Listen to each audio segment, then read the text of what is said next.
ဇလန်းလေးရဲ့အစမှာတော့နိုင်ငံခြားအာဏာပိုင်တွေလက်အောက်မှာဖိနှိပ်ခံနေရတဲ့အိန္ဒိယမြေပြင်မှာစတင်ပါတယ်။ရွာလေးတစ်ရွာထဲမှာမော်လီဆိုတဲ့ကလေးမလေးဟာပကြီးဆွဲတတ်တဲ့အရေးချင်းကြောင့်ဗြိတိရှအမျိုးသမီးကက်သလင်းရဲ့စိတ်ဝင်စားမှုကိုရလာပါတယ်။ဒါပေမဲ့အဲ့ဒီအချိန်မှာပဲကက်သလင်းရဲ့ခင်မွန်စကော့ဘတ်စတန်ရောက်လာပြီးမော်လီကိုလူတစ်ယောက်လိုမထင်ပဲပိုင်ဆိုင်ရမယ့်ပစ္စည်းတစ်ခုလိုသဘောထားကခေါ်ယူသွားဖို့ကြိုးစားပါတယ်။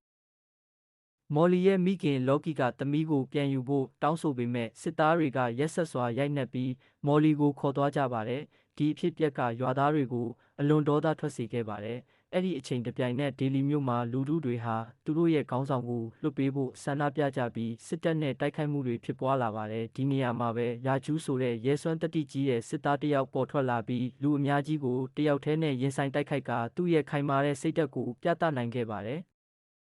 ရာဂျူးကအထက်အရာရှိဖြစ်လာဖို့ဆန္ဒပြင်းပြပြီးကိုယ်တိုင်ကိုယ်ကျအပြင်းထန်လေ့ကျင့်ပါတယ်။မော်လီကိုဖမ်းဆီးသွားတဲ့သတင်းကြားချိန်မှာတော့ဒီအမှုဟာဗြိတိရှအာဏာပိုင်တွေကိုထိခိုက်စေနိုင်တဲ့အရေးကြီးကိစ္စဖြစ်လာပါတယ်။ဒီအချိန်မှာပဲဘီးမ်ဆိုတဲ့လူမျိုးသားရေးသူရဲကောင်းတစ်ယောက်ဟာမော်လီကိုကယ်တင်ဖို့တော်ထဲက